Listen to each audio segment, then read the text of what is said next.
I thought I was his only wife until a stranger showed up at my door asking why her husband listed my house as his business address. Then my perfect marriage exploded. For 6 years, I thought I had the perfect marriage. My husband traveled for work, we had a beautiful home, and I never questioned his devotion. Then a stranger knocked on my door asking why her husband listed my address as his business office. That's when my entire world collapsed. I'm a 39-year-old woman, and I'm writing this because I still can't believe what happened to me. Even now, 8 months after everything fell apart, I sometimes wake up thinking it was all a nightmare. But it wasn't. This is about my marriage to Daniel, the life I thought we had, and the shocking truth I discovered by complete accident. Daniel and I met when I was 31. I'd been focused on my career as a pediatric nurse and honestly hadn't prioritized dating. He was a regional sales manager for a pharmaceutical company, charming and attentive in ways that swept me off my feet. He traveled frequently for work, sometimes 2 weeks out of every month, but when he was home, he was completely present. We got married after 2 years of dating, and I thought I'd found my partner for life. Our marriage seemed solid. We bought a house together in the suburbs. I worked at the local children's hospital, and Daniel's career continued to flourish. He'd leave for business trips to various cities, Chicago, Atlanta, Denver, and would call me every night. We'd video chat, he'd show me his hotel room, we'd talk about our days. When he came home, he was loving and engaged. We talked about starting a family, maybe in another year or 2. Looking back now, there were small things I should have questioned. He was always vague about his coworkers. He never wanted me to visit him during his trips, saying he'd be in meetings all day, and it would be boring for me. He had a separate work phone that he kept password protected, which he said was company policy. His parents lived overseas and we rarely saw them. He claimed his relationship with them was strained. These things seemed reasonable at the time. The discovery happened on an ordinary Tuesday afternoon last October. I was home on my day off, doing some gardening in the front yard, when a woman in her early 30s pulled up in front of our house. She looked confused, checking her phone against our house number.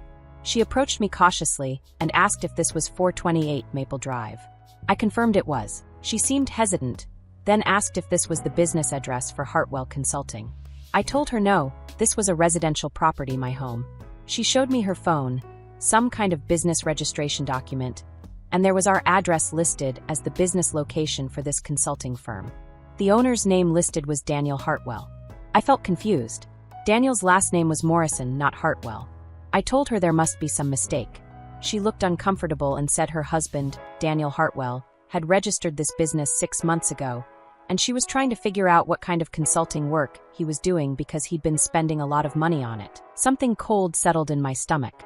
I asked her to describe her husband. Mid-40s, brown hair, 6'1", scar on his left hand from a childhood accident. My Daniel had that exact scar. She showed me a photo on her phone. It was my husband. I must have gone pale because she grabbed my arm, asking if I was okay. I couldn't speak for a moment. Finally, I managed to ask how long she'd been married to Daniel Hartwell. She said 6 years. They had 2 children together, ages 4 and 3. He worked in pharmaceutical sales and traveled frequently for work. We stood there in my front yard, 2 women staring at each other, both our worlds crumbling in real time. She started crying. I felt numb, like I was watching this happen to someone else. I invited her inside because I didn't know what else to do, and because I needed to understand the full scope of what was happening. Her name was Jennifer. Over the next 2 hours, sitting at my kitchen table, we compared our lives. She lived 3 hours away in another city. Daniel, or the man we both knew as Daniel, had told her he traveled for work constantly, just like he'd told me. She thought he was away visiting clients. I thought he was away visiting clients. But really, he was alternating between 2 separate lives, 2 separate families. Jennifer showed me her wedding photos. Same man, different name, same year I married him. While I was planning my wedding to Daniel Morrison, he was apparently also planning a wedding to become Daniel Hartwell. The logistics alone were staggering. She showed me photos of their children, beautiful kids who looked just like the man I'd shared a bed with. I felt sick. Jennifer was devastated. We went through everything: phone records, credit cards, social media. He'd been meticulous. Separate phones, separate email addresses, separate social media accounts under different names. He'd somehow managed to keep these 2 lives completely compartmentalized for years. The really twisted part was how he'd structured his finances. Jennifer explained that Daniel told her he had business debts he was paying off, which was why money was sometimes tight despite his good salary. He'd been taking money from both households, claiming different reasons. With me, he'd said he was investing in our future, putting money into retirement accounts. With her, he claimed business expenses. We decided to call him together. Jennifer dialed his number, the number she knew, on speakerphone. A woman answered. It was his mother, who I'd been told lived in Europe and spoke limited English. Except she was clearly American and spoke perfect English. She seemed confused by Jennifer's call, asking if everything was okay with Daniel and the kids. Jennifer, barely holding it together, asked which kids she meant. There was a long pause. Then the line went dead. That's when we realized this might be even bigger than two families. We spent the rest of that afternoon digging into public records, social media, anything we could find. We discovered that Daniel had at least one more identity we could confirm, in another state, another name. We found wedding photos from 4 years ago under that name too. I couldn't process it. This man I'd loved, who I'd built a life with, was essentially a stranger. Every memory felt contaminated. Every I love you was a lie. Every night he'd called me from a hotel room. He might have been in another woman's home. Every anniversary we'd celebrated, he'd celebrated others too. Jennifer and I agreed to contact the police together. We filed a report for fraud, identity theft, and bigamy. The detective we spoke with said this was one of the most elaborate cases he'd seen. They started investigating immediately. We also hired a lawyer together. The irony wasn't lost on us that we were now unified against the man who'd married us both. The lawyer explained that bigamy was illegal, which meant at least one of our marriages wasn't legally valid. We'd need to sort through the legal mess of assets, property, and in Jennifer's case, child custody and support. Finding Daniel proved harder than expected. Once he realized we'd discovered the truth, he disappeared. His work phone went straight to voicemail. His parents, whoever they really were, wouldn't answer our calls. The pharmaceutical company he supposedly worked for had no record of anyone by any of his names. Jennifer and I stayed in touch throughout this nightmare. We'd text each other updates, support each other through panic attacks and crying spells. In the strangest way, we became friends, bonded by this bizarre trauma we shared. She was as much a victim as I was. The police investigation uncovered more over the following weeks. Daniel had been running this con for over a decade. They found evidence of at least 5 different identities, 3 confirmed marriages including ours, and several long-term relationships where he'd posed as a traveling businessman. He'd been cycling between different lives across multiple states. What hurt most was realizing that nothing about our relationship was real. He hadn't loved me. I was just one element of an elaborate fraud. Every intimate moment, every shared dream, every plan we'd made, all of it was just him playing a role. I kept asking myself how I'd missed the signs, but the truth was he was extraordinarily good at this. This was what he did, possibly who he was. My family was shocked. My friends couldn't believe it. Everyone kept saying they never would have guessed that Daniel seemed so genuine and devoted. My mother blamed herself for not being more suspicious about his vague family background. But how could any of us have known? People don't expect this level of deception from someone they love. The legal process was grueling. It turned out our marriage wasn't legally valid because he was already married to someone else when he married me. In a twisted way, that made the dissolution simpler. There was nothing to dissolve. But untangling the financial mess took months. He'd taken out credit cards in my name, used my information for various schemes. My credit was destroyed. They eventually caught him 4 months after Jennifer showed up at my door. He'd been living under yet another identity in a different state, already cultivating a new relationship with an unsuspecting woman. When the police arrested him, they found multiple IDs, several phones, and detailed notes about all his different lives, including mine. The trial was surreal. Sitting in that courtroom, watching this man I'd thought I knew, listening to the prosecutor detail his years of fraud and manipulation, it felt like an out-of-body experience. He showed no remorse. Even when confronted with the pain he'd caused multiple women and children, he remained cold and detached. The psychologist who evaluated him suggested he had antisocial personality disorder. That diagnosis somehow made it slightly easier. I hadn't failed to see who he really was. He'd been deliberately hiding it. He was sentenced to 8 years in prison for fraud, identity theft, and bigamy. It felt simultaneously like justice, and like nothing could ever make this right. No sentence would give me back those 6 years. No punishment would erase the violation of having been so thoroughly deceived. Jennifer and I met for coffee a week after the sentencing. We'd been through something no one else could truly understand. She was in therapy, trying to help her children process their father's absence and eventual truth.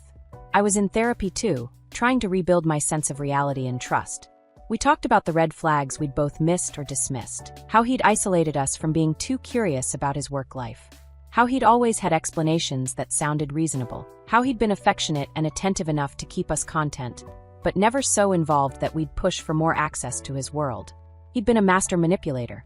The financial recovery has been slow. I'm still working with credit agencies to repair the damage. I had to sell the house. Turns out the down payment had come from fraudulent sources, and the legal complications were too much. I moved into a smaller apartment, started over. My nursing career has been my anchor through all this, the one thing that remained real and mine. Dating again feels impossible. How do I trust anyone after this? How do I believe what someone tells me about themselves? My therapist says this will take time, that trauma like this doesn't heal quickly. She's probably right. Jennifer and I still text occasionally. She's doing better, she says. Her kids are resilient. She started dating someone new cautiously. I'm happy for her. Maybe someday I'll get there too. Some days I'm angry, furious at Daniel for stealing years of my life, for making me doubt my own judgment, for the casual cruelty of his deception. Other days I'm just sad, mourning a relationship that never existed, grieving the future I'd imagined that was built on lies. But mostly, I'm working on reclaiming myself. The person I was before I met Daniel, before I became part of his elaborate con. I'm reconnecting with old friends I'd somewhat drifted from during the marriage. I'm pursuing hobbies I'd set aside. I'm learning to trust my instincts again. If I could go back and warn my 31-year-old self, I'm not sure what I'd say. The red flags seem obvious now, but they weren't then. Maybe that's the scariest part, how normal it all seemed, how easily I accepted his explanations, how completely I believed in us. What I've learned is that some people are fundamentally different from the rest of us. They don't operate with the same moral framework. Daniel didn't see us as people he was hurting. We were just elements of his various lives, props in whatever story he was telling himself. Understanding that has helped, somehow. It wasn't about me being foolish or naive. It was about him being someone I couldn't have imagined existed. I'm 39 now, starting over in ways I never expected. But I'm also stronger than I knew I could be. I survived discovering my entire marriage was a fabrication. I survived the legal nightmare, the financial devastation, the complete dismantling of my reality. I'm still here, still functioning, still finding moments of joy. Jennifer told me recently that she's grateful we found each other, that going through this alone would have been unbearable. I feel the same way. In the wreckage of Daniel's deception, we found an unexpected solidarity. Two strangers brought together by betrayal, helping each other survive. I don't know what my future looks like anymore. The vision I had, married, maybe kids someday, growing old with a partner, feels naive now. But I'm learning to be okay with uncertainty. I'm learning that I'm enough on my own, that I don't need someone else to complete me or validate my worth. This experience has changed me fundamentally. I'm more cautious, more guarded, more aware of how easily people can deceive. But I'm also more compassionate toward myself and others who've been betrayed. I understand now that trusting someone isn't weakness, and being deceived isn't failure. If you're reading this and something feels off in your relationship, trust that feeling. Ask questions. Demand transparency. Don't accept vague answers or deflection. I wish I had pushed harder, questioned more, demanded access to the parts of Daniel's life he kept separate. Maybe I wouldn't have changed anything, but at least I would have tried. To anyone else who's discovered their relationship was built on lies, you're not alone. You're not stupid. You're not responsible for someone else's choice to deceive you. And you will survive this, even when it feels impossible. I'm still healing. I'm still processing. But I'm also still here, still standing, still building a life that's truly mine. That has to count for something.